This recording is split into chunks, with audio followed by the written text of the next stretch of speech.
Bab 2556 Siapa kamu? Di daerah kecil, 5 kota Hedao berkumpul bersama, dan ada banyak orang yang bersorak.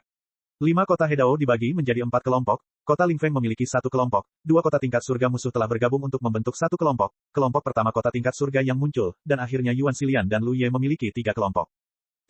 Melihat Yuan Xi dan yang lainnya bergegas mencari bantuan, Zhao Lingfeng terkejut dan meraung, bunuh.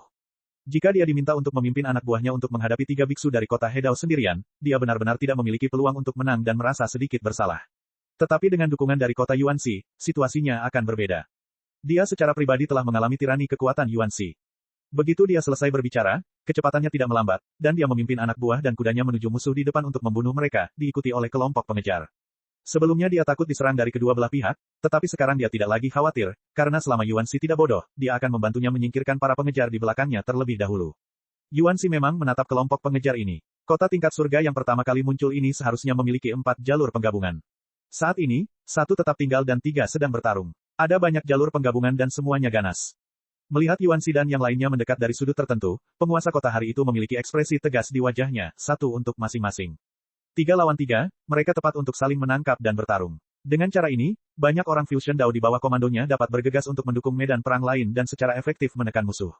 Saat dia berbicara, matanya tertuju pada Yuan Xi, dan dia pada dasarnya telah menentukan identitas Yuan Xi sebagai penguasa kota Hedao. Dia tidak tahu seberapa kuat penguasa kota Yuan Xi, tetapi semua orang adalah penguasa kota. Dia berpikir dalam hati bahwa bahkan jika musuh lebih kuat, dia akan lebih kuat. Tidak terlalu banyak, setidaknya dia bisa menahannya. Idenya indah, tetapi ketika kekuatan mereka bertabrakan, dia menyadari bahwa dia terlalu naif. Kekuatan mengerikan menyapu dari depan, dan hanya dengan 1 pukulan, energi dan darah penguasa kota bergetar. Kemarilah juga, teriak Yuan Xi, mengulurkan tangan untuk meraih Hedao lainnya. Hedao ini awalnya menatap Lu Ye, tetapi pada saat ini, dia tiba-tiba merasakan perasaan menyeramkan. Dia tidak berani mengabaikan, dan segera mengerahkan kekuatan taunya untuk melindungi seluruh tubuhnya, tetapi dia masih dicengkeram oleh cakar Yuan Xi, dan kekuatan tau pelindungnya seperti bubuk. Lapisan-lapisannya hancur, dan jika dia tidak mundur cukup cepat, setengah dari tubuhnya akan hilang. Dia begitu ketakutan sehingga dia tidak peduli dengan Lu Ye, dan dia siap untuk bergabung dengan penguasa kotanya untuk melawan Yuan Xi. Ketika pertempuran terjadi di sini, Lian telah bertarung melawan Hedao ketiga. Pohon petir menyapu, guntur bergulung seperti naga, dan wajah lawannya tiba-tiba berubah pucat. Lu Ye terus bergerak, melewati 5 Hedao, dan bergegas menuju kelompok besar Hedao. Hedao, tidak, orang ini adalah Rong Dao, bunuh dia. Di arah itu, ada Rong Dao yang menyadari gerakan Lu Ye dan menoleh untuk melihat dengan ekspresi dingin. Saat dia berbicara, dia dan beberapa rekan di sekitarnya menyerang Lu Ye bersama-sama. Cahaya terang meledak, menenggelamkan sosok Lu Ye yang berlari kencang. Mencari kematian, Rong Dao yang berbicara dengan dingin mendengus, dan wajahnya tiba-tiba berubah di saat berikutnya. Dalam cahaya, sesosok tubuh bergegas keluar tanpa cedera, dan sosok itu kabur dalam sekejap, dan muncul kembali sangat dekat. Cahaya pedang melintas, menyeret keluar bayangan. Sosok Lu Ye melesat maju, menelan ribuan mil seperti seekor harimau. Kemanapun ia lewat, selalu ada hujan darah dan lolongan yang menyedihkan. Sebagian besar Rong Dao belum bereaksi terhadap perubahan mendadak ini. Ketika mereka mendengar teriakan dan berbalik untuk melihat, mereka hanya melihat kilatan cahaya pedang. Hanya dalam belasan tarikan napas, sosok Lu Ye telah mencapai bagian depan kelompok Rong Dao, dan telah memotong formasi kelompok itu. Tempat-tempat di sepanjang jalan dipenuhi dengan mayat dan potongan-potongan daging. Banyak Rong Dao yang bergegas menuju medan perang semuanya tercengang dan bingung. Ayo bertindak bersama dan bunuh dia. Beberapa biksu berteriak ketakutan dan bertindak dengan berani. Dalam sekejap, sinar cahaya warna-warni menyelimuti tempat Lu Ye berada seperti tirai hujan. Banyak jalur fusi ini telah mengalami banyak krisis hidup dan mati dalam proses kultivasi dan pertumbuhan, jadi meskipun Lu Ye terkejut dengan kekuatannya, reaksi naluriahnya tidak akan gagal. Menghadapi musuh yang begitu kuat, menyerang adalah pertahanan terbaik. Mereka semua bertindak bersama seperti ini. Belum lagi Lu Ye adalah seorang Taois fusi, bahkan jika dia benar-benar seorang Taois fusi, dia tidak bisa mengabaikannya. Teknik penjarahan digunakan lagi, dan Lu Ye telah menghindar sebelum musuh bisa bergerak. Dia tiba-tiba muncul dalam formasi musuh, berdiri di depan Rong Dao yang berteriak, dan menghunus pedangnya. Rong Dao ini tidak bereaksi sama sekali, dan seluruh orang itu sudah terpotong menjadi 2. Terjadi kekacauan di tengah hujan darah, dan musuh-musuh mengelilinginya. Lu Ye tiba-tiba memegang pisau di punggung tangannya, dan menggunakan kekuatan taunya untuk mengaktifkan tubuhnya dengan ganas, berputar dengan hebat. Sepotong cahaya pedang mekar, menyapu ke segala arah, dan cahaya pedang meluas dengan cepat keluar seperti angin puyuh. Kincir angin besar. Teknik pedang rahasia ini awalnya membutuhkan 2 pedang untuk dilakukan, tetapi Lu Ye tidak memiliki 2 pedang dan juga dapat digunakan dengan 1 pedang, tetapi kekuatannya mungkin sedikit berbeda. Tetapi menggunakan kekuatannya untuk menghadapi Dao Fusion ini, bahkan jika kekuatannya melemah, mereka pasti tidak dapat melawan sesuka hati. Ini selalu menjadi cara terbaik untuk menghadapi musuh yang lebih lemah dari Anda dalam pertarungan kelompok. Jeritan satu demi satu terdengar, dan di tempat di mana angin puyuh cahaya pedang menyebar, tidak ada seorang pun yang utuh, dan banyak vitalitas layu dalam sekejap. Hanya orang-orang Rongdao yang sedikit lebih jauh dari Lu Ye dan melihat kesempatan itu dengan cepat berhasil melarikan diri. Lu Ye sedikit mengernyit, sedikit tidak puas. Di masa lalu, ketika dia tidak terlalu kuat dan memiliki sedikit pengalaman, dia merasa bahwa teknik rahasia ini sangat kuat, tetapi pada ketinggiannya saat ini, dia jelas telah menemukan kekurangannya. Teknik rahasia ini cukup untuk membunuh orang, tetapi dapat dengan mudah membuat orang menghindarinya. Alasan mengapa dia mampu membunuh musuh kali ini sepenuhnya karena kekuatannya menghancurkan Dao Fusion tersebut. Akan lebih baik lagi jika dapat ditingkatkan sedikit atau 2 kali dan dapat menahan pergerakan musuh saat menggunakan teknik rahasia ini. Lu Ye teringat sebuah teknik ruang rahasia yang pernah digunakan saudara iparnya Su Yun. Teknik rahasianya tampaknya membuat ruang runtuh. Jika kedua teknik rahasia itu dapat digabungkan, ruang akan runtuh dimanapun cahaya pedang menyapu. Tidak seorang pun dapat melarikan diri, siapapun yang terperangkap di dalamnya pasti akan mati. Jika ada kesempatan di masa depan, mungkin Anda dapat pergi ke Feng Chao untuk meminta nasihat Su Yun. Kurang ajar, teriakan marah tiba-tiba datang dari kota tingkat surga di dekatnya, tetapi He Dao yang tertinggal melihat banyaknya korban di Rongdao-nya sendiri. Dia tidak tahan lagi dan melompat keluar kota dan bergegas menuju Lu Ye. Cahaya pedang yang menyebar ke sekeliling perlahan menghilang, dan sosok Lu Ye berhenti, tidak memperhatikan He Dao yang datang, dan bergerak menjauh lagi, membunuh He Dao di sekitarnya. Para biksu yang selamat ini telah melihat kengerian kekuatan Lu Ye, jadi mereka berhamburan dan melarikan diri. Pada saat ini, teriakan keluar, diikuti oleh pemusnahan aura He Dao. Medan perang yang kacau menjadi sunyi, dan hampir semua gerakan He Dao musuh menjadi lebih lambat, karena mereka tidak dapat membayangkan mengapa He Dao terbunuh hanya sesaat setelah pertempuran dimulai. Teman atau musuh? Jika itu musuh, itu tentu akan membuat orang senang, tetapi jika itu teman, itu akan mengerikan. Segera mereka menyadari bahwa He Dao yang jatuh adalah salah satu dari mereka. Lebih buruk lagi, ketika mereka teralihkan, Zhao Lingfeng dan yang lainnya tiba-tiba menyerang, dan mereka kewalahan oleh serangan yang ganas itu.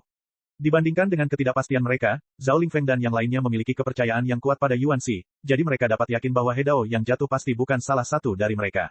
Memang benar bahwa dia bukan salah satu dari kita, orang yang tewas adalah lawan Lian. Mereka bukan penguasa kota, dan tidak ada berkah dari kota He Dao, tetapi dalam hal kekuatan, penguasa Menara Jinrui jauh lebih kuat dari lawannya. Ini sama sekali bukan kompetisi pada level yang sama. Oleh karena itu, dalam konfrontasi He Dao di seluruh medan perang, dia bahkan lebih cepat dari Yuan Shi. Setelah membunuh lawannya, dia segera membentangkan sepasang sayap putih tanpa cacat di punggungnya, berkibar sedikit, dan terbang ke satu arah seperti kilat. Arah itu persis di mana Liu Shou He Dao berada. Hah, He Dao yang tertinggal langsung terkejut. Dia baru saja melihat Lu Ye membunuh begitu banyak Rongdao miliknya sendiri, dan dia tahu bahwa jika dia tidak melangkah maju, tidak ada yang akan mampu menghadapi kultivator militer ini, jadi dia tidak bisa menahan diri untuk tidak bergegas keluar, mencoba untuk mengekang momentum Lu Ye. Keputusannya sebenarnya tidak salah, karena hanya jika dia melibatkan Lu Ye, Rongdao di bawah komandonya akan memiliki kesempatan untuk bertahan hidup. Dia bahkan dapat bekerja sama dengan banyak Rongdao itu dan membunuh Lu Ye bersama-sama. Tidak akan butuh waktu lama baginya untuk mundur. Kembali, kesalahannya adalah dia meremehkan kekuatan musuh. Dia tidak pernah menyangka bahwa pertempuran antara He Dao dapat menentukan hidup dan mati begitu cepat. Berbicara secara logis, orang-orang kuat seperti Yuan Shi dan Lian seharusnya tidak muncul di medan perang seperti itu. Pertempuran antara kota-kota He Dao tingkat Hong adalah tempat mereka seharusnya berada. Untuk menghadapi pertempuran di kota tingkat surga, keduanya benar-benar terlalu memenuhi syarat. Sekarang Lian sedang menuju ke He Dao yang tinggal di belakang, dia hanya merenung sejenak dan segera bersiap untuk kembali ke kota He Dao. He Dao yang dibunuh oleh Lian adalah rekannya. Sebagai perbandingan, meskipun kekuatannya lebih kuat, dia tidak jauh lebih kuat. Rekannya terbunuh begitu cepat, dia tidak menyangka bahwa dia akan menjadi lawan Lian. Hanya dengan mundur ke kota He Dao kita dapat menghindari bencana ini. Namun, sekarang setelah dia keluar, seberapa mudah untuk kembali. Bahkan jika itu adalah Yuan Shi, dia akan memiliki harapan untuk mundur, tetapi Lian dikenal karena kecepatannya. Sebelum dia sempat mundur, seberkas cahaya putih menghalanginya di depannya. Cahaya putih itu memudar, memperlihatkan sosok Lian yang cekung dan cembung. He Dao yang tertinggal tiba-tiba merasa putus asa. Meskipun dia tahu bahwa dia mungkin akan berakhir dalam tragedi, dia hanya bisa menghadapinya dengan berani. 3 napas kemudian, teriakan lain keluar, dan napas He Dao kedua pun musnah. Kali ini, Yuan Shi yang berhasil. He Dao, yang awalnya berencana memilih Lu Ye sebagai lawannya, terbunuh. Dengan 1 lawan 2, dia membunuh 1 orang dengan kekuatan besar, dan waktunya hanya sedikit lebih lambat dari Lian. Siapa kamu? Bawahannya, He Dao, tewas dalam pertempuran, meninggalkan penguasa kota tingkat Tiantian untuk melawan Yuan Shi sendirian. Bergabung bukanlah lawan, apalagi bertarung sendirian sekarang. Dia telah menyadari bahwa Yuan Shi pasti bukan penguasa kota He Dao biasa, tetapi dia tidak dapat membayangkan bagaimana orang sekuat itu dapat menghadapi kota kecil tingkat surga miliknya, dan dia tidak dapat menahan diri untuk berteriak ngeri. Bukan urusanmu. Yuan Shi mendengus dingin, dan serangannya menjadi lebih kejam. Penguasa kota tingkat surga itu dipukuli begitu keras sehingga dia mengeluh tanpa henti. Dia benar-benar tidak bisa mengerti mengapa ada perbedaan kekuatan yang begitu besar antara kedua penguasa kota itu. Bab 2557 Kemenangan Besar. Di medan perang lain, Lu Ye menyapu medan perang, membunuh musuh seperti memotong rumput. Sudah lama sejak saya mengalami perasaan yang begitu hangat. Untuk waktu yang lama baru-baru ini, lawan-lawannya selalu He Dao. Namun dalam analisis terakhir, dia hanyalah seorang Fusion Dao, dan lawan-lawannya seharusnya adalah para biksu di level yang sama. Pedang Panshan sekarang sangat tajam, dan para prajurit Tao dari Fusion Road akan hancur berkeping-keping saat menyentuhnya. Sulit untuk mengalahkan musuh di bawah pedang panjang. Dalam banyak kasus, musuh dan prajurit Tao akan ditebas bersama-sama. Pada level Fusion Dao, dia telah tak terkalahkan sejak lama, belum lagi kekuatannya terus meningkat sekarang. Sebenarnya, jika kelompok biksu ini dapat bekerja sama dengan tulus, Lu Ye tidak akan begitu tidak bermoral sama sekali. Bahkan jika dia memiliki ratusan kekuatan pelindung, selama jumlah saluran fusi dalam satu serangan gabungan cukup, dia tidak akan pernah mampu menahannya. Namun, sifat manusia itu rumit, terutama saat menghadapi musuh yang kuat, mustahil untuk bekerja sama secara diam-diam. Di bawah teknik penjarahan, Lu Ye bergerak ke sana kemari dan sulit ditangkap, itulah sebabnya dia mampu membunuh seperti ini. Orang-orang Rongdao pertama yang muncul di kota tingkat Tian semuanya sudah mati, dan beberapa dari mereka masih hidup dan melarikan diri ke segala arah. Lu Ye terlalu malas untuk mengejar mereka. Bagaimanapun, membunuh Rongdao dengan bunuh diri belum tentu menghasilkan keuntungan, tetapi ada kemungkinan. Begitu dia menoleh, dia menatap lawan Lian, mengangkat pedangnya dan membunuhnya. Membunuh Rongdao mungkin belum tentu mendatangkan sesuatu, tetapi membunuh He Dao pasti akan mendatangkan sesuatu. He Dao yang tertinggal dipenuhi dengan kesengsaraan saat ini. Dia tahu bahwa dia bukan tandingan Lian, tetapi dia tidak menyangka bahwa penampilannya di depan Lian akan begitu menyedihkan. Dia benar-benar dipukuli tanpa kemampuan untuk melawan. Oleh karena itu, ketika Lu Ye bergegas mendekat, Lian, yang telah bekerja sama dengannya, segera mengerti dan tahu bahwa dia ingin masuk untuk serangan terakhir. Jinglei Mu tiba-tiba menyapu ke depan, dan seekor naga guntur terbang keluar dan menyerang dengan keras ke penjaga kiri He Dao. Kekuatan Lian terkendali dengan baik. Pukulan ini baru saja mematahkan kekuatan pelindung lawan, dan kekuatan dahsyat itu menyapu dirinya. Selanjutnya, dia menggulingkan lawan ke arah dari mana Lu Ye terbang. Lu Ye mengacungkan jempol ke Lian dari kejauhan. Ketika dia melewati He Dao, yang gemetar seperti sekam, sebuah kepala telah terbang keluar. Dia bahkan tidak punya waktu untuk mengumpulkan pialanya. Lu Ye hanya berbalik dan terbang menuju Yuanxi. Alasan mengapa dia begitu cemas terutama karena penguasa kota tingkat surga itu takut dia tidak akan mampu bertahan lebih lama lagi. Jika dia tidak bergegas, Yuanxi akan membunuhnya. Lian Ze pergi untuk mendukung medan perang tempat Zhao Lingfeng dan yang lainnya berada. Jangan panik, Panglima tertinggi, aku akan menyimpannya untukmu. Yuanxi tidak dapat menahan diri untuk berteriak ketika dia melihat Lu Ye bergegas ke arah ini dari kejauhan. Dia baru saja membunuh seorang He Dao. Jika dia mau, dia bisa membunuh penguasa kota tingkat surga ini 10 napas yang lalu. Alasan mengapa dia menyelamatkan hidupnya adalah karena dia menyadari bahwa pihak Lu Ye akan segera tamat, dan dia pasti akan datang saat itu. Terima kasih, Tuan. Lu Ye merasa hangat. Sungguh mengharukan bahwa penguasa kota masih bisa memikirkannya selama perang seperti itu. Surga tidak adil. Penguasa kota tingkat siang itu berteriak dengan marah melalui gigi terkatup dengan mulut penuh darah. Dia seharusnya tidak bertemu lawan seperti itu, tetapi dia cukup sial untuk bertemu dengannya. Dari keempat orang He Dao di kota itu, dialah satu-satunya yang selamat. Rongdao juga telah dibantai dalam jumlah besar, dan bisnis selama bertahun-tahun telah hancur. Kami baru saja melangkah ke padang salju. Jika dia tahu ini, dia tidak akan mengatakan apapun untuk terlibat dalam air berlumpur ini. Yuanxi menendang keluar, dan dada penguasa kota tingkat langit itu runtuh dan dia terbang terbalik. Di sudut penglihatannya, seorang pria datang dengan pisau. Dia menebas dengan pisau yang terang, dan kesadarannya musnah. Ayo pergi, Yuanxi menyapa, memimpin Lu Ye menuju medan perang. Di medan perang ini, dua kota tingkat surga bergabung untuk melawan para pembudidaya kota Lingfeng, dan pertarungannya sengit.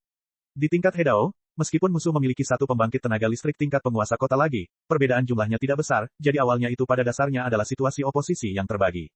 Tetapi karena Lian membunuh lawannya dalam waktu singkat, musuh Aido menjadi sedikit panik. Kemudian ketika He Dao kedua, ketiga, dan keempat kita terbunuh satu demi satu, musuh He Dao perlahan-lahan menjadi sedikit takut.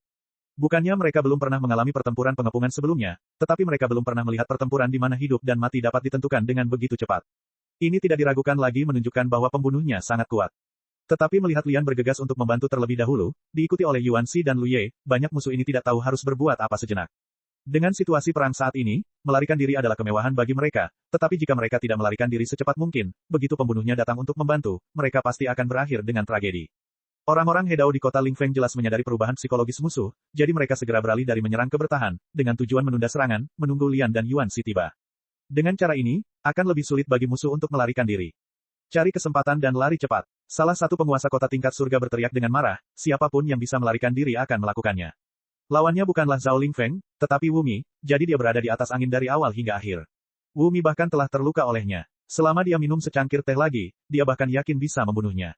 Namun, dalam situasi saat ini, setengah cangkir teh adalah kemewahan. Ketika dia selesai berbicara, dia memaksa Wu Mi kembali dengan pukulan yang kuat dan melarikan diri darinya tanpa melihat ke belakang. Wu Mi memuntahkan seteguk darah, mendongak lagi, dan menemukan bahwa lawannya yang selalu agresif benar-benar telah melarikan diri. Dia berkedip, berbalik dan bergegas menuju kelompok pertempuran lain. Situasinya sudah tidak baik, dan seorang ahli tingkat penguasa kota melarikan diri terlebih dahulu, sementara yang lain semuanya tampak pucat. Saya ingin mengikutinya, tetapi saya tidak bisa menyingkirkannya. Lian dan Yuanxi telah memasuki medan perang satu demi satu.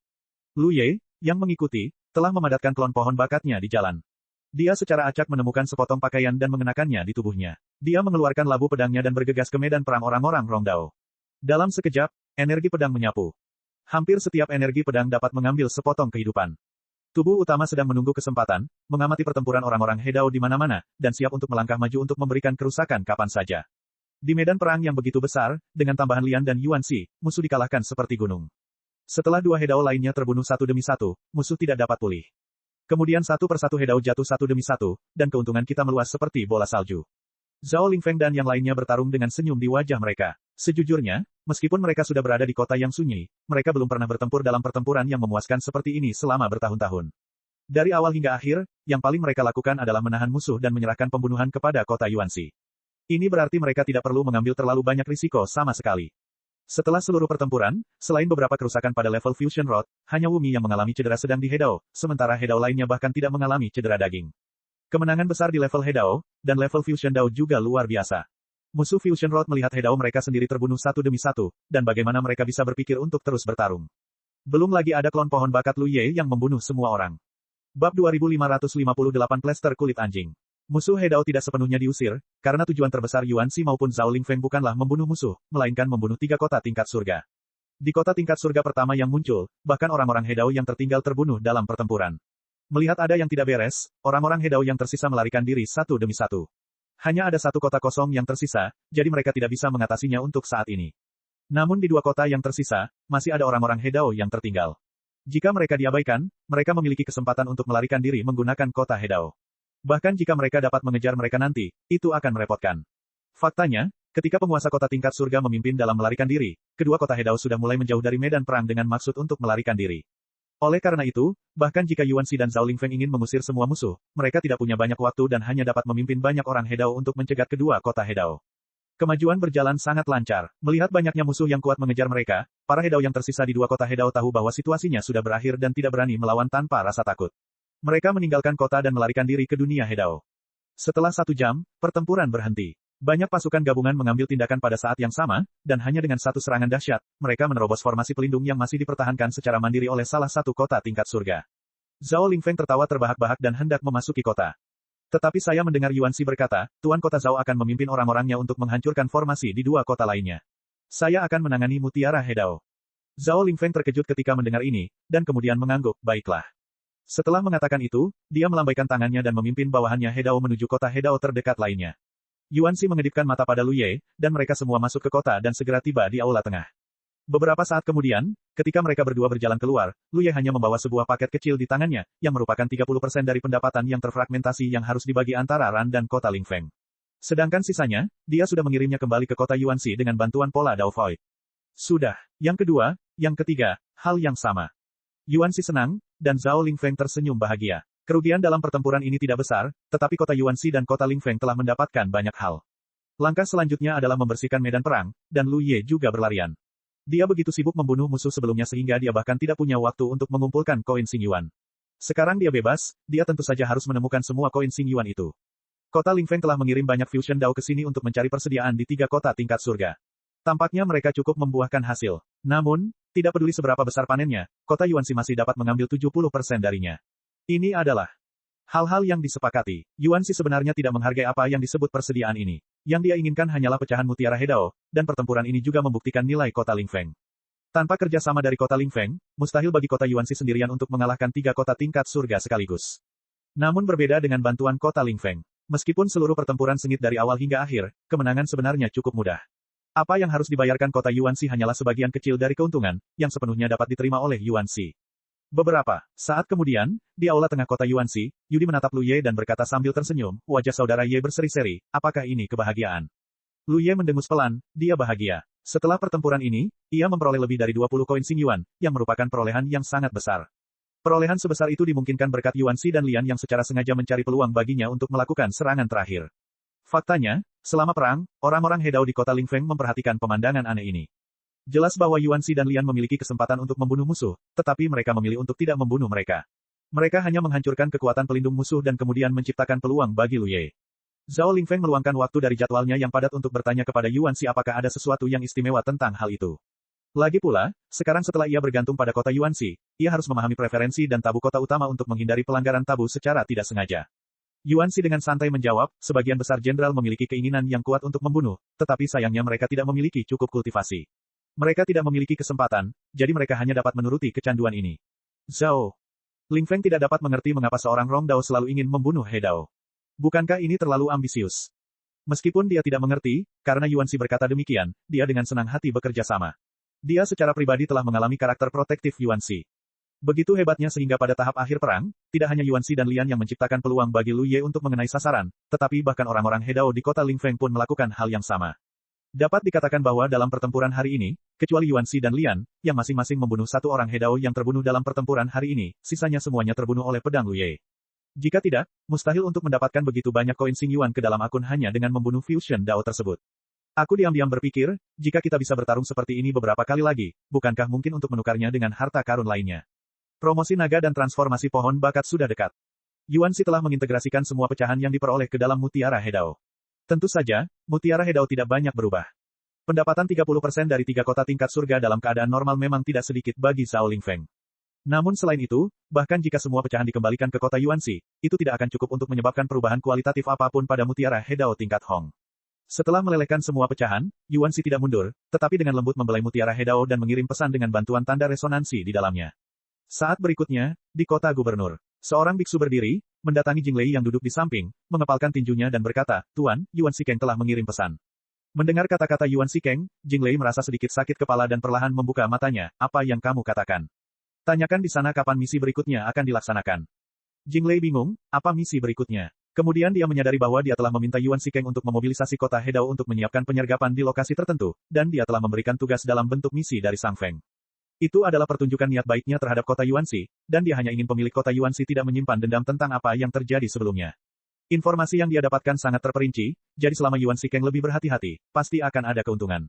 Dia tidak mengatakan apapun secara eksplisit, dan orang-orang di kota Yuan Xi tidak mengajukan terlalu banyak pertanyaan. Semua orang pintar, jadi tidak apa-apa untuk mengetahui segalanya. Semua yang terjadi sebelumnya sekarang sudah berakhir. Tetapi Yuan Xikeng tiba-tiba datang untuk bertanya apa maksud misi berikutnya. Di mana misi berikutnya di sini? Pikirannya berpacu, dan Jinglei bereaksi. Yuan Xikeng pasti mendapat keuntungan kali ini. Ini karena dia tahu rasa makanan, jadi dia ingin mendapatkan beberapa informasi berguna darinya. Dia tidak bisa menahan perasaan marah. Apa yang ingin dilakukan oleh Tuan Kota Yuan Xi? Dia benar-benar membiarkan orang-orangnya saat ini diperintah sesuka hati. Bagaimanapun, dia juga wakil Tuan Kota Dudu. Abaikan saja, Jinglei melambaikan tangannya. Dia telah menunjukkan niat baiknya, dan sebelumnya dia telah membuat keputusan untuk memberi Yuan Xikeng kekuatan untuk merekrut. Jika pihak lain ingin memanfaatkannya, itu akan menjadi sedikit serakah. Biksu itu melangkah mundur dan duduk kembali, mengumpulkan informasi intelijen dari semua pihak. Namun setelah beberapa saat, dia dengan hati-hati berjalan ke arah Jinglei lagi. Jinglei mendongak dan menatapnya dengan marah, ada apa? Biksu itu tampak khawatir, kota Yuan Xi mengatakan bahwa jika Anda tidak menjawab, mereka akan datang menemui Anda, Tuan. Itu hanya bodoh. Jinglei sangat marah, suaranya tiba-tiba merendah, dan dia melirik ke arah Souzu, ekspresinya berubah. Dia bermaksud untuk mengabaikannya, tetapi ketika dia ingat bahwa Souzu telah mengatakan sebelumnya bahwa dia tidak mampu menyinggung orang itu, dia merasa tidak nyaman. Jika Yuan Xikeng benar-benar datang berkunjung, saya khawatir Souzu tidak akan membelanya. Saya akan memberitahu mereka secara pribadi. Jinglei berkata dengan marah. Dia juga memiliki status dan status. Dia telah menyinggung orang lain tanpa mengetahui cerita di dalamnya sebelumnya, tetapi sekarang dia telah diberi kompensasi dan semua orang menjadi jelas. Bagaimana mungkin ada alasan untuk menatapnya seperti ini? Setelah beberapa saat, Jinglei duduk di kursi biksu dan mengirim pesan, tidak ada misi lagi, bergeraklah dengan bebas. Pihak lain menanggapi dengan cepat, kentut, cepatlah, jangan mengomel begitu. Jinglei tiba-tiba terkejut. Dia pernah menghubungi Yuan Xikeng sebelumnya. Meskipun dia tidak tahu siapa yang ada di seberang sana, nada komunikasi dengannya selalu sopan. Bagaimana dia bisa begitu kasar? Berubah. Dia langsung bereaksi, dan siapa yang berani mengirim pesan ke kota Dudu dengan begitu berani?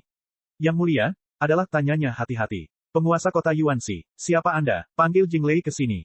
Jinglei buru-buru menyeka keringat dingin dari dahinya. Benar saja, itu dia. Bagaimana orang biasa bisa memiliki keberanian seperti itu? Wakil penguasa kota sedang pergi untuk urusan bisnis. Jinglei membuka matanya dan berbohong. Bagaimanapun, pihak lain tidak tahu siapa dia setelah dipanggil seperti ini. Kapan Anda akan kembali? Tanyanya segera. Kami, sebagai bawahan, tidak bertanya terlalu banyak tentang urusan wakil penguasa kota. Itu mungkin akan terjadi segera, atau mungkin butuh 1,5 tahun.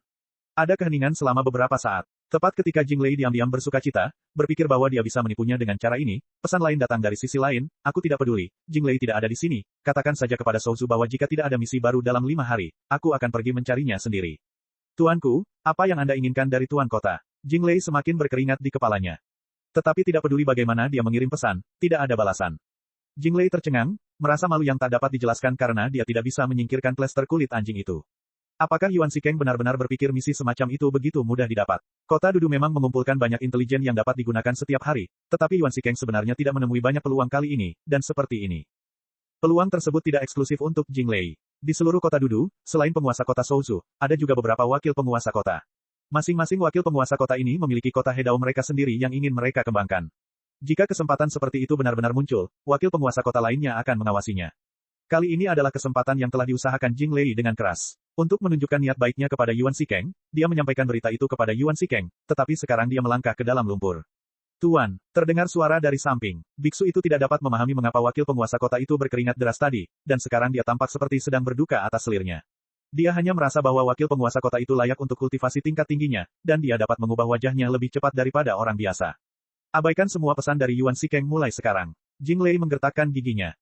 Ya, biksu itu menjawab, diam-diam berpikir bahwa tidak hanya wajahmu yang berubah dengan cepat, tetapi karaktermu juga berubah dengan cepat. Jelas saya baru saja mengatakan beberapa hari yang lalu bahwa jika ada berita tentang kota Yuanxi, saya akan segera melaporkannya. Itu saja, Jinglei tiba-tiba berhenti, mari kita laporkan sesegera mungkin. Jika Anda benar-benar mengabaikannya, sesuatu mungkin terjadi. Biksu itu membuka mulutnya dan ingin bertanya, Tuan, apa yang Anda inginkan dari saya? Tetapi dia tidak berani bertanya, jadi dia hanya bisa setuju. Bab 2559 senang sekali menikmati keteduhan di bawah pohon besar.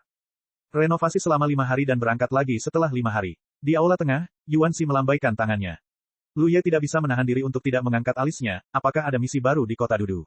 Jika demikian, itu akan bagus. Mengandalkan intelijen dari kota Dudu, kota Yuanxi dapat menghindari sebagian besar risiko. Di medan perang yang kacau seperti itu, selama kita mencari musuh yang dapat mengatasinya, kita akan selalu tak terkalahkan. Akan ada, bibir Yuanxi melengkung. Lu Ye tidak begitu mengerti apa yang dimaksudnya, tetapi karena penguasa kota berkata demikian, sama sekali tidak ada yang salah dengan itu. Setelah kembali ke rumah besar, tidak lama setelah memulai latihan keras, ada berita tentang perintah pertempuran. Setelah menyelidiki, saya menemukan bahwa sebuah pesan datang dari medan pertempuran. Itu seharusnya pesan dari Gong Mao, memberitahu dia bahwa pertarungan maut berikutnya telah diatur, dan waktunya akan 1 bulan kemudian, dan bertanya kepadanya apakah dia bisa melakukannya.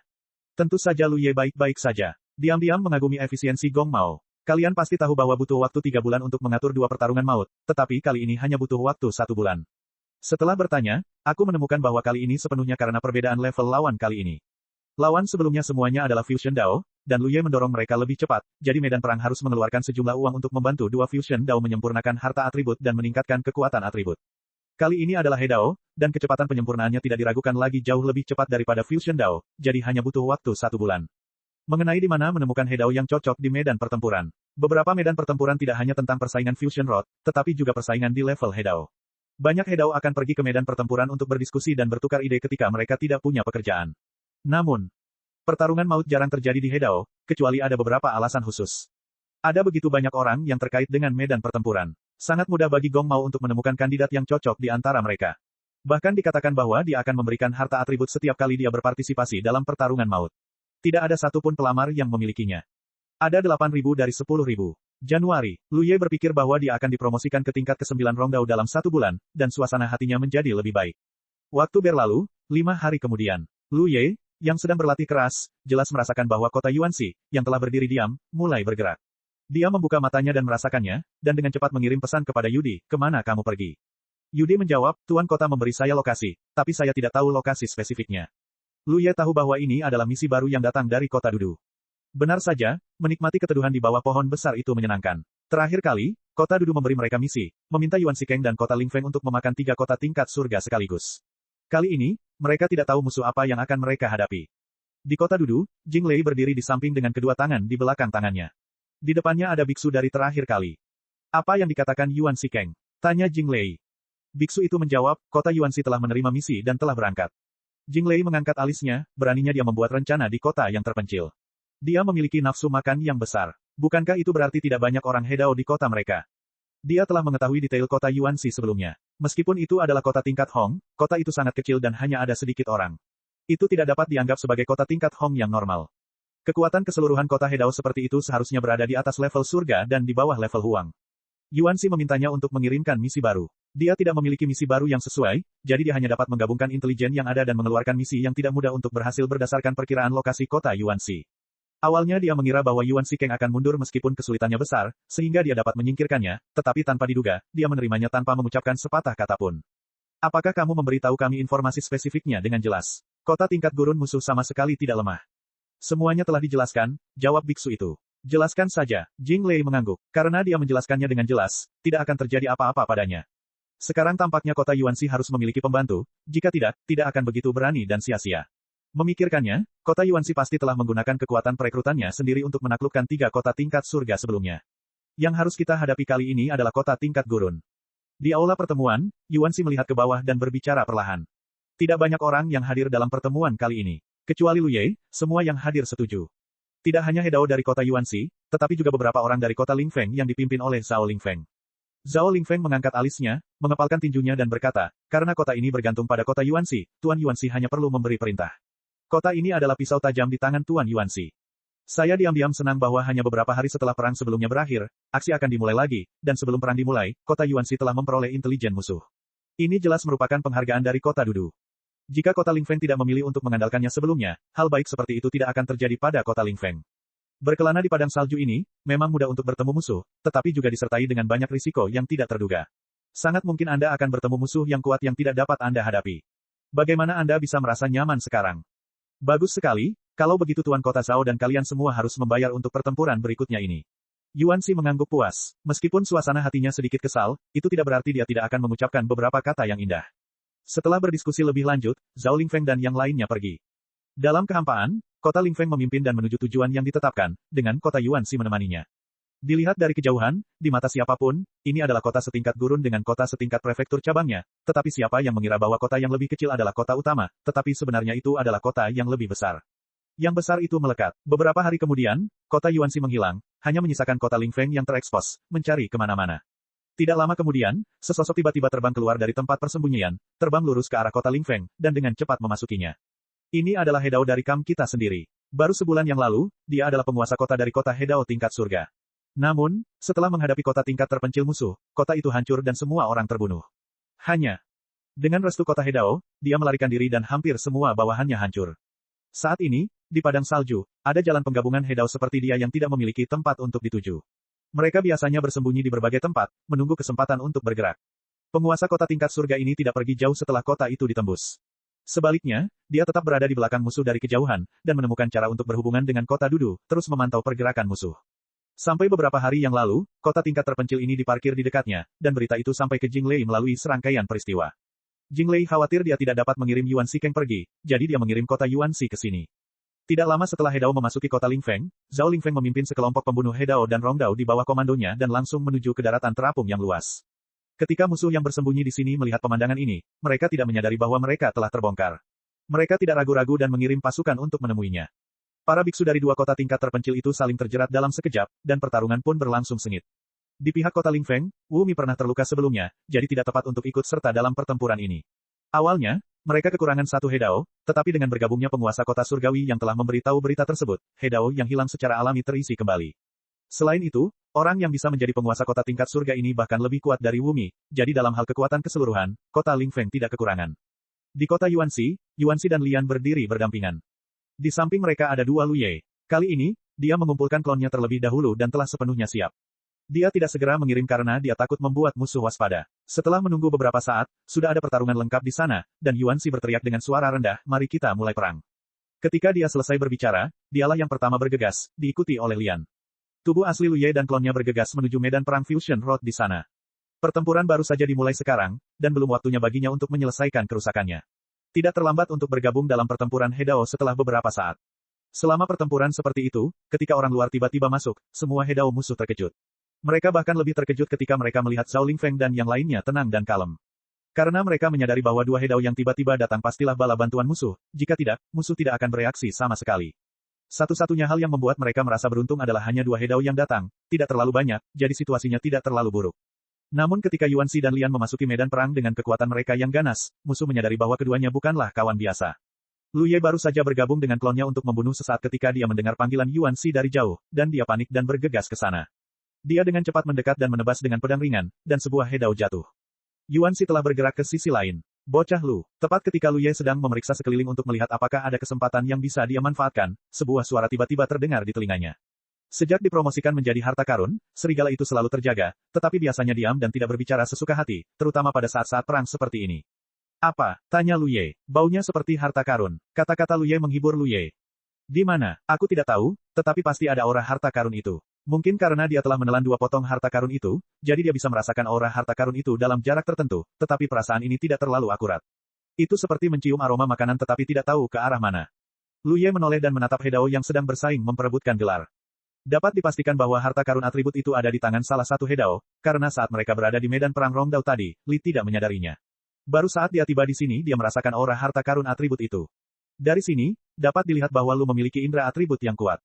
Jangkauan indera dan jarak napas harta karun itu sangat terbatas. Ada harta karun di sini, yang bernilai banyak koin Xing Yuan baginya, dan akan butuh waktu lama baginya untuk mengumpulkannya. Selama itu bekerja dengan baik, panennya akan besar. Tak lama kemudian, mata Lu Ye tertuju pada seorang pria besar yang memegang 2 prajurit Tao dengan tongkat pendek. Orang ini sedang bertempur sengit dengan seorang Hedao dari kota Lingfeng. Kedua belah pihak bertarung dengan sengit, tetapi Hedao dari kota Lingfeng jelas berada dalam posisi yang kurang menguntungkan. Kekuatan Hedao yang memegang harta karun atribut itu pasti luar biasa, dan dia pasti bisa menang dalam pertempuran seperti itu, jadi target yang dicari Lu Ye adalah orang seperti ini. Terutama 2 tongkat pendek, dengan garis-garis rumit yang saling terkait di atasnya dan lingkaran cahaya keemasan yang mengalir saat dilambaikan, semuanya tampak sangat luar biasa. Ini pasti harta karun. Bab 2560 aku tahu siapa itu. Dengan penilaian ini, Lu Ye tentu saja langsung fokus pada pria besar ini.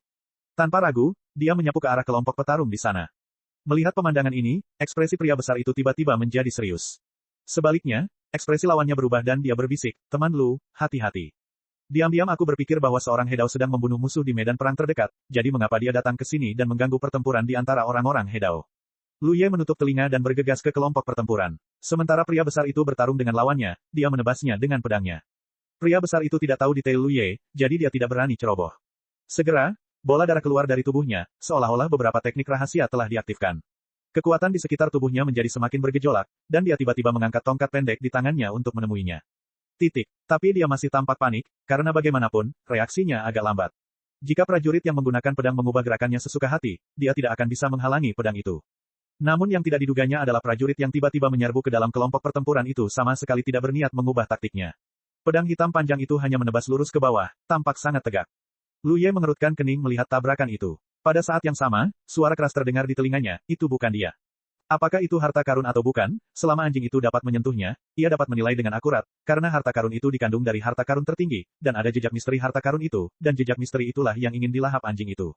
Lu Ye memanfaatkan situasi itu dan berguling ke belakang, mundur dari kelompok pertempuran. Pria Hedao dari kota Lingfeng memanfaatkan situasi itu dan memanfaatkan situasi itu untuk menggertaknya. Ia terus bertarung dengan pria besar itu, dan pada saat yang sama berteriak, "Bagus sekali Lu Dao bersikap ramah." Belum lagi hal lainnya, hanya karena tubuh Rong Dao, cukup menakjubkan bahwa ia dapat menerima pukulan dari He Dao tanpa terluka. Dia punya kecurigaan samar bahwa kultivasi Lu Ye bukanlah kultivasi Rong Dao, kalau tidak, bagaimana dia bisa memiliki kemampuan seperti itu? Dia tidak ingin mengejar terlalu jauh, karena dengan campur tangan Lu Ye yang tiba-tiba, pria besar itu menggunakan teknik rahasia untuk meningkatkan kekuatannya dalam waktu singkat, yang membuat situasi semakin buruk baginya yang sudah dalam posisi yang kurang menguntungkan. "Teman Lu, datang dan bantu aku," teriaknya lagi. Bagaimana mungkin Lu Ye punya waktu untuk memperhatikannya? Meskipun Hedao ini bukan musuh, hidupnya tidak dalam bahaya dalam waktu singkat. Dia harus menemukan harta karun itu dengan cepat. Dia terus mencari kelompok pertempuran dengan matanya. Melompat ke sisi lain, Hedao kota Lingfeng langsung tercengang. Dia tidak bisa mengerti apa yang dimaksud Lu Ye. Apa yang dia maksud dengan melarikan diri setelah menggoda dan meninggalkannya dengan lawan yang keterampilan rahasianya telah ditingkatkan. Yang menjadi target Lu Ye kali ini adalah musuh Hedao yang juga berada di atas angin dalam pertempuran. Lawannya adalah seorang kultivator hantu. Dia memegang pisau pendek, sosoknya tidak menentu, menghilang dan muncul kembali. Yang dia lawan melawan. Hedao kota Lingfeng sedang dalam keadaan kacau balau. Kultivator hantu umumnya tidak cocok untuk pertarungan langsung seperti itu, bahkan jika mereka dipromosikan ke Hedao, tetapi kultivator hantu ini tidak diragukan lagi sangat kuat, sehingga dia dapat menang bahkan jika dia menggunakan kekurangannya sendiri untuk menyerang kekuatan musuh. Alasan terbesarnya pasti adalah berkah taunya. Lu Ye sudah melihat betapa hebatnya pedang pendeknya. "Kali ini aku pasti akan membuat kesalahan," bisiknya pelan kepada binatang buas itu, yang sudah menyerbu ke medan perang, memanfaatkan momen ketika kultivator hantu itu menghilang dan kemudian tiba-tiba muncul, dia menebas dengan pedangnya. Waktu serangan pedang ini sangat tepat. Kultivator hantu itu muncul dengan tergesa-gesa. Tiba-tiba merasakan bahaya, dia tidak dapat menghindar, jadi dia harus menggunakan prajurit Tao untuk menghadapinya. Saat prajurit Tao mereka masing-masing bertabrakan, kekuatan serangan balik yang besar menyebabkan keduanya mundur. Bocah Lu, suara Lu tidak dapat dipahami. Lu Ye mengangkat alisnya, ini juga bukan. Tidak, itu tidak masuk akal, dia seharusnya tidak salah. Seharusnya begitu, itu benar sekali. Dia merasa tidak bisa mengandalkan Lu Ye, jadi dia segera mengungkapkan pendapatnya. Yang mana? Tanya Lu Ye. Dia kemudian memberi Lu Ye petunjuk. Lu Ye menunduk dan pergi. Setelah beberapa saat, Lu Ye mendengus, penglihatanmu juga tidak begitu bagus. Begitu pula dengan He Dao yang ia maksud. Namun, jika melihat seluruh medan perang, hanya 3 musuh He Dao ini yang unggul dalam pertempuran, dan sisanya pada dasarnya berada dalam posisi yang kurang menguntungkan. Lu Ye tiba-tiba menyadari bahwa prasangkanya salah. Siapa bilang biksu dengan harta atribut pasti akan memperoleh keuntungan dalam pertempuran. Meskipun agak sulit dipercaya, mungkin saja jika harta atribut belum diperoleh dalam waktu lama dan belum sempat dikultivasikan, mungkin tidak dapat mengerahkan kekuatannya yang besar. Dadu Tong, Lian tiba-tiba berteriak, tetapi dia akan menghajar lawannya sampai mati. Meskipun dia telah bertarung dengan lawannya, dia juga menyadari gerakan di pihak Lu Ye dan dipenuhi dengan kebingungan. Selama pertempuran sebelumnya, kebanyakan dari mereka tetap diam di samping, menunggu kesempatan untuk bergerak. Setiap kali mereka bergerak, mereka. Ini adalah kematian seorang pria He Dao. Apa yang kamu lakukan melompat-lompat seperti ini kali ini? Apakah ini terlalu membosankan? Jika demikian, kamu dapat memilih kelompok pertempuran untuk berpartisipasi dalam pertempuran, alih-alih hanya menyentuhnya seperti capung. Dengan melakukan ini, dia mengganggu ritme pertempuran sekutunya. Lu Ye tidak sabar untuk mengumpulkan klon pohon bakat lain untuk keluar dan mengenai target. Kami datang. Dia berteriak dan dengan cepat bergegas menuju Lian. Di tengah jalan, matanya tiba-tiba melirik ke samping. Di arah itu, 2 He Dao sedang bertarung. Salah satunya adalah Ling Feng Cheng He Dao. Yang lainnya adalah seorang kultivator wanita dengan sosok tinggi. Dia mengenakan gaun ketat yang membuat sosoknya terlihat berlekuk. Rambutnya diikat tinggi, membuatnya tampak sangat cakap. Senjata Tao dari kultivator wanita itu adalah cambuk panjang, yang sangat kuat saat digulung, tetapi kekuatannya sedikit lebih rendah, sehingga cambuk panjangnya menggambar lingkaran besar dan kecil yang tak terhitung jumlahnya di sisi tubuhnya untuk memblokir serangan musuh. Namun demikian, He Dao dari kota Lingfeng menemukan kesempatan untuk menerobos pertahanannya dan memukulnya dengan keras. Ketika Lu Ye melihat ke atas, dia kebetulan melihat pemandangan ini. Sosok kultivator wanita itu ambruk, tetapi dia sama sekali tidak terluka. Aku tahu siapa itu. Mata Lu Ye berbinar sejenak, dan dia telah mencapai sisi Lian. Menggunakan penutup sosoknya, dia tiba-tiba melompat keluar dan mengambil nyawa lawan Lian dengan pisau miring. Tanpa henti, dia bergegas langsung ke arah yang baru saja dia lihat. Wanita ini, nada bicara Lu penuh dengan kebingungan, dia tidak terlihat seperti harta karun sebagai prajurit Tao. Harta karun itu mungkin bukan sesuatu yang bisa kita lihat. Setelah selesai berbicara, di antara kelompok Lu Ye yang sedang bertempur, kepala suku kota Lingfeng buru-buru menyapa, rekan Taois Lu. Dia juga menyadari tindakan Lu Ye tadi. Karena pihaknya berada di atas angin, dia bisa saja teralihkan. Namun, dia merasa gaya akting panglima tertinggi kota Yuanxi agak tidak selaras. Jika dia ingin ikut serta dalam pertempuran, dia akan ikut serta sampai akhir. Membantu sekutu dalam membunuh musuh, tidak ada gunanya melompat-lompat seperti ini. Jika orang lain yang ikut campur dalam pertempurannya seperti ini, dia pasti sudah memarahinya sejak lama, tetapi Lu Ye berasal dari kota Yuanxi, jadi dia tidak bisa berkata banyak. Sambil berbicara, dia mengambil tindakan dengan berani, sekali lagi menghancurkan lingkaran perlindungan kultivator wanita itu. Sosok Lu Ye bagaikan kilat. Di bawah tatapan diam kultivator wanita itu, Lu Ye menebas pinggang dan perutnya dengan pisau. Kekuatan besar menyapu, dan sosok kultivator wanita itu berguling. Dia sangat gembira, itu memang dia. Kemudian dia sangat kecewa, harta pelindung, apa gunanya? Saat kontak itu membuatnya benar-benar merasakan aura harta itu, tetapi itu berbeda dari apa yang dipikirkannya. Itu adalah harta atribut yang dikenakan oleh seorang kultivator wanita, dan itu bukan jenis yang menyerang. Tidak heran kultivator wanita ini tidak terluka bahkan jika dia jatuh dalam posisi yang tidak menguntungkan. Ternyata dia memiliki harta atribut pelindung bersamanya. Tetapi jika para prajurit ingin dipromosikan, sang master harus bertarung sampai mati dengan musuh. Dalam lingkungan khusus itu, dalam tabrakan terus-menerus dari prajurit Tao satu sama lain, para prajurit dapat menelan misteri dalam atribut. Jadi satu-satunya hal yang dapat ditelannya adalah harta atribut ofensif. Harta karun atribut pelindung semacam ini sama sekali tidak berguna baginya. Untungnya, dia cukup bersemangat tadi, tetapi ternyata dia senang dengan sia-sia. Berhasil, Lu Ye menjilat bibirnya. Atribut ini tidak berguna melawan serigala, tetapi berguna melawan pohon bakat. Dia telah ragu-ragu untuk waktu yang lama sebelum menebus pedang Chunhui. Lagi pula, ada lebih dari satu orang yang membutuhkan harta karun atribut saat ini. Dia sangat ingin memverifikasi apakah tebakannya sebelumnya tentang kondisi untuk transformasi pohon bakat itu benar, dan akhirnya memutuskan untuk memprioritaskan sisi ini. Karena Anda dapat memperoleh banyak ikan Tao dalam pertarungan sampai mati dan meningkatkan kekuatan Anda sendiri pada saat yang sama. Pohon bakat dapat ditunda untuk saat ini. Tetapi saya tidak ingin memiliki kesempatan untuk memverifikasinya sekarang. Saat dia berbicara, sosoknya mengikutinya seperti bayangan dan bergegas menuju kultivator wanita yang masih berguling. Reaksi kultivator wanita itu sangat cepat. Dia merasakan pendekatan Lu Ye dan tanpa menunggu untuk menstabilkan tubuhnya, dia menyerang dengan cambuk. Pukulan itu begitu kuat sehingga memutarbalikkan kekosongan. Rekan Taois Lu, lepaskan saja dan lakukan apa yang bisa kau lakukan. Teriak Ling Feng Cheng Hedao dengan tajam. Meskipun Lu Ye baru saja tampil bagus, tidak dapat dikatakan bahwa itu adalah kekuatannya yang sebenarnya, karena waktu serangannya terlalu tepat, dan kultivator wanita itu tidak dapat membela diri. Faktanya, kultivator wanita itu tidak lemah. Hedao ini takut Lu Ye akan terluka, jadi dia segera menyerangnya. Lu Ye memanfaatkan situasi tersebut dan mendekati kultivator wanita itu, mengangkat tangannya dan menekan perutnya dengan telapak tangannya. Pakaian di sini telah terkoyak oleh pedangnya tadi, memperlihatkan baju besi lembut berwarna emas yang pas di bawahnya. Ini pasti harta karun atribut pelindung. Kekuatan pohon bakat diaktifkan, dan akar tak terlihat menyebar dan menembus baju besi lembut itu. Saat berikutnya, Lu Ye jelas merasakan bahwa sesuatu yang tak terlihat sedang ditelan oleh pohon bakat. Hanya saja kecepatan melahapnya tidak terlalu cepat. Berpikir bahwa ketika dia menggunakan pohon bakat untuk melahap dadu takdir, tampaknya itu tidak terlalu cepat, jadi dia merasa lega. Wajah biarawati wanita itu dipenuhi dengan kemarahan dan dia melotot tajam ke arah Lu Ye. Selama pertempuran, prajurit Xiuqi mendekatinya. Dia memiliki pisau tetapi tidak menggunakannya, tetapi dia menyentuh tubuhnya seperti ini. Siapapun yang bertemu dengannya akan marah. Dia segera meninju, tetapi sosok Lu Ye menyelinap di depannya seperti ikan loah dan datang di belakangnya. Tangannya yang besar melingkari pinggangnya dan menempel di punggungnya. Ekspresi kultivator wanita itu menjadi semakin kesal, dan dia menekuk lengannya dan membalas. Lu Ye hanya bisa mengangkat telapak tangannya untuk memblokir serangan itu, dan mundur dengan ringan. Pelahap pohon bakat itu juga terhenti. Pada saat ini, serangan Hedao kota Ling Feng datang lagi. Meskipun kultivator wanita itu tidak mau melepaskan Lu Ye, dia hanya bisa menghadapinya terlebih dahulu. Tetapi ketika dia tidak punya waktu untuk terganggu, Lu Ye diam-diam mendekatinya lagi dan membalasnya dengan telapak tangan. Kultivator wanita itu merasa sangat kesal dan secara naluriah berbalik untuk menghindarinya. Kemudian Lu Ye merasakan tangannya yang besar menekan bola yang lembut. Cek cek cek cek cek cek cek cek. Rakan-rakan kultivator sekalian, sebelum retret, sila terus berkultivasi untuk jurus subscribe, like, share dan komentar agar sekte novel Sadim terus berkembang pesat.